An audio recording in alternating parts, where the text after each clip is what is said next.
Um, hey children, it's me, Ashtonimus here, back with another video. And today, I am going to be talking about chess pieces and my opinion of them. Now, I'm not going to be making a definitive ranking, and here's why. Because every piece is balanced, right? Like, of course, queens can move more, and definitely way more than any of the others. But each piece is really good for a specific purpose. So, with that being said, one more thing I should say is I'm not an expert.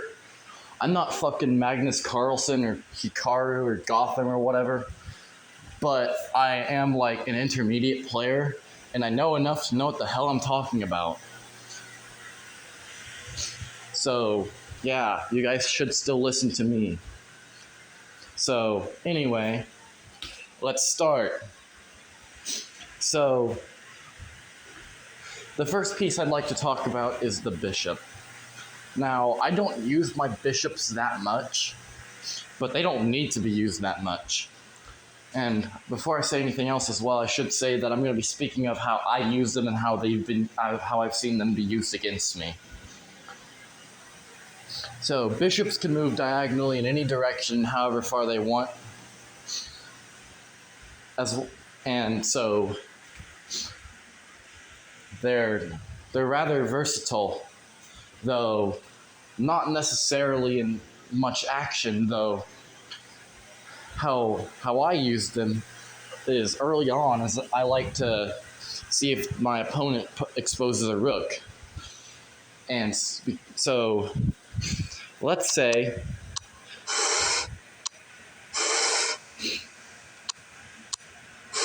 this happens. That's not saying that everyone would do this.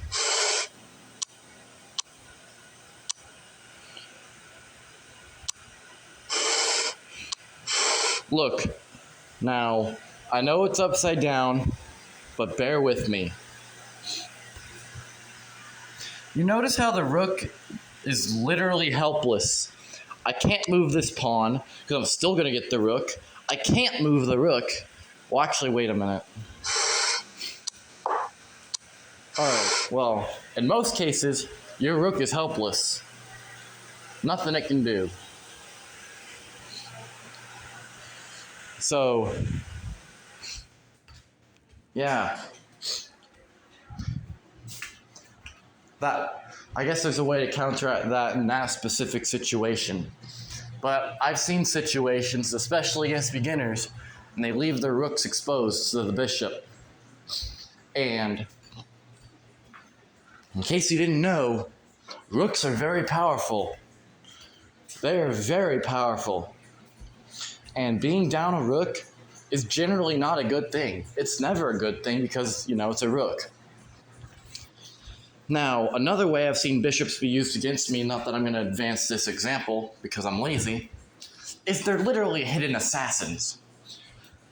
See, any game I play, I keep an eye on most of the pieces. I don't keep much of an eye on the pawns because it's obvious what they're threatening, considering they can only capture diagonally. And they're essentially the landscape of the board. I'll get to that soon. And I keep a close eye on knights out of my fear of being forked. I keep a very, very close eye on queens and rooks because they're powerful. But I tend to forget about bishops. So when I move a piece somewhere and they capture it coming out of nowhere, it's heart-crushing, dude. It's heart-crushing. Because bishops aren't worth that much material, but they are powerful, and especially in stealth. Like, it's yeah. So the next piece I'd like to talk about are knights. Knights are also worth 3 points of material, and they move in a weird L shape. They can move 2 horizontally and then 1 vertical, or the other way around. But where knights come in is just their sheer versatility. See, the thing with knights is they can attack up to 8 people. They can or up to 8 pieces. And although I've never seen it threaten I've seen it threaten up to 6 at a time against the beginner before. But it has such a large attack range because it just does. And speaking of being able to threaten multiple pieces, ever heard of a fork?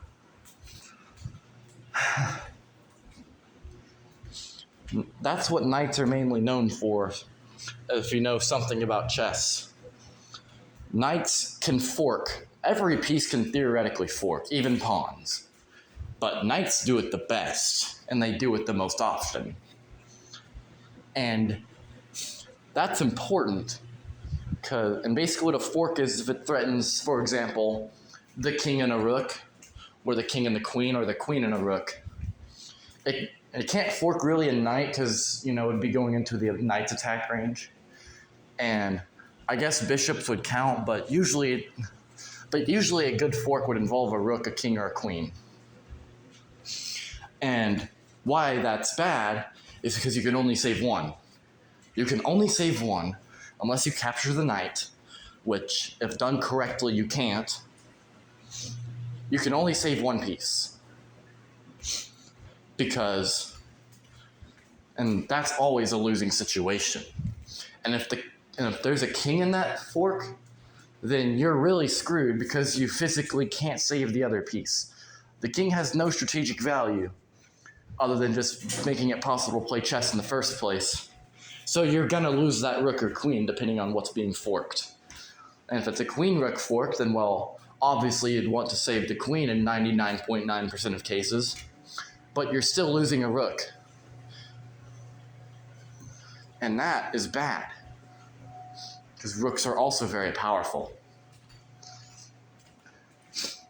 Speaking of rooks, I'm going to talk about that soon, but let's talk about queens now. Queens are the most versatile piece, and they're worth 9 points of material. And they're basically a combination of a bishop and a rook. They can move in any straight line, diagonally, up, down, sideways, as long as they want. And they are extremely powerful, though that's also a weakness. Anytime you see an exposed queen, even if it's protected, it doesn't matter. You're going to lose a queen, even if it's protected. Always, always attack the queen, and always, always capture the queen, even at the expense of your own queen. Because the queens overcomplicate everything. So even if neither side has a queen, I always get the queen early. If I can do a queen trade, I never turn that down. Because few of my strategies really involve a queen. Though if you can get the queen and you still have yours, you're probably going to win. You definitely need queens, especially if the other person also has a queen. But I prefer to play without them. But like I said, their versatility and power is what makes them vulnerable. That's literally where their weakness is, that they're that powerful and valuable. And that also somewhat applies to the rook, which is 5 points of material. And the rooks can move in any straight direction other than diagonal. They're basically queens, but they can't move diagonally. Oh, and another thing.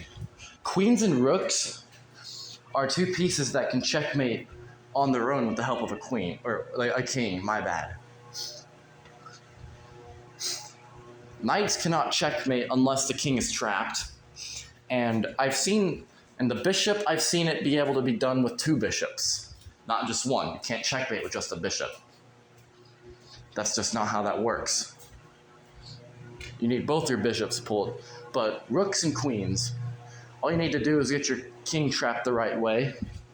The opponent king, not your king, that's bad. By your king, which is the shouldering technique.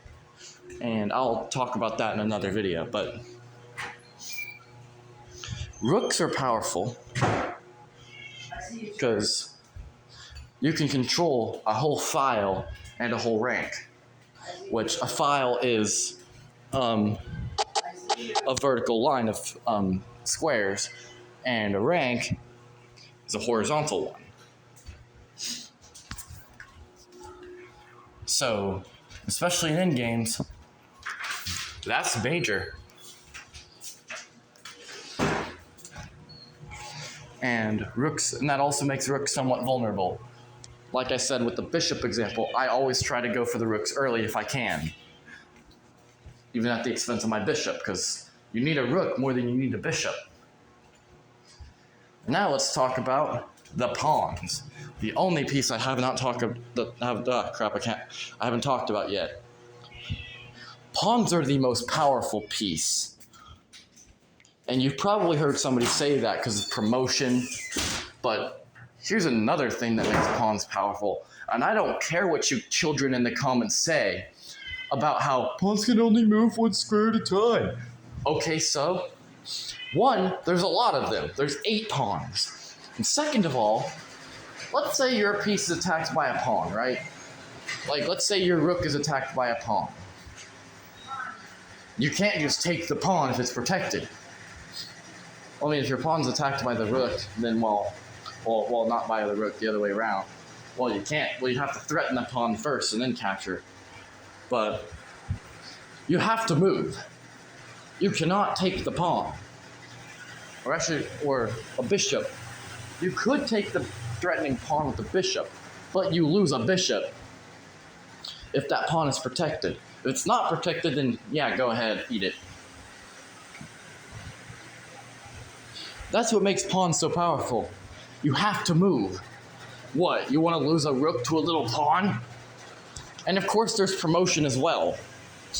And pawn structure. You always have to do your pawn structure. Those, they'll get you. And in the last parts of the game, they're especially valuable because that's when promotion is usually done. And then they become queens. And now, the actual most powerful cheat piece, and since I've talked about all the others, you guys are going to see this coming. The king. You literally can't play chess without the king, thus making the whole thing impossible without it. And if there's no way to save your king, then you lose. It's so powerful, it's so royal, that you can't even capture the king. That's illegal. And if the king is ever threatened or checked, there's literally a name to it. That's how important the king is. With any other piece, it's just, oh, I'm threatening your piece. The king, no. It's special. You're checking. You're in check. And you never capture the king. You can't move a king into check. That's illegal. You can't leave a king in check. And the only way to win is by checkmate, which is where you can't escape the check, and thus you win. Well, the opponent wins, because, you're checkmated. Therefore, because it makes the whole thing possible, the kings are the most powerful piece. And if you guys want to fight about it, go ahead, because that'd be funny.